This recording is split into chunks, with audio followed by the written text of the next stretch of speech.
tant qu'acteur de la société civile, qu'est-ce que je voudrais dire? Quelles sont mes attentes? Les attentes sont très très fortes. Très très fortes. La première, elle touche le foncier. La première attente touche le foncier. La question que je me pose aujourd'hui, l'État gabonais, le territoire de l'État gabonais, il commence où? Il s'arrête où? On doit pouvoir répondre à cette question. Et en répondant à cette question, j'aimerais qu'on puisse établir un lien entre la terre et la citoyenneté. Je m'explique. Au moment des indépendances, en 1960, les statistiques de l'époque disent que la population gabonaise était rurale à 82%. Et les villes, il n'y en avait pas. Donc, nous sommes partis de nos villages pour les villes. Et ce sont nos villages, en 1960, qui ont accepté de se constituer pour donner naissance à l'État gabonais.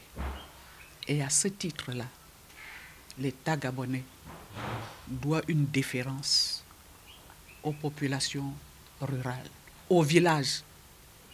Parce que la première unité, l'organisation du Gabon, c'est le village. Je suis gabonaise.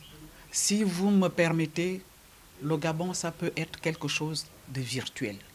Mais ce qui est concret, ce sont ces villages qui se retrouvent dans des regroupements, dans des cantons, dans des départements, dans des provinces et faire le Gabon. Vous allez me dire, madame, où est le lien avec le foncier? Le lien avec le foncier aujourd'hui, c'est que depuis 2001, le Code forestier, d'accord, qui organise l'espace territorial, qui le découpe en deux domaines, un domaine public et un domaine rural, et dit que toute la terre appartient à l'État. La terre appartient à l'État, mais il y a deux domaines. Il serait bien que l'État délimite formellement le domaine rural et que l'État confère et reconnaisse les droits de propriété sur ces terres-là.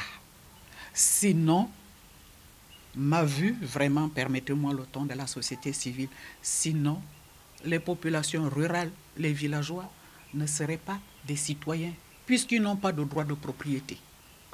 Ils vivent sur des terres qui ne leur appartiennent pas, qui ne leur appartiendraient pas, quand bien même ils seraient là depuis des générations. Il y a des villages, il y a des sites qui datent. On peut remonter longtemps, loin dans le temps, on va voir que c'est des vieux sites. Le Gabon est né en 60. Moi, je suis né avant les indépendances.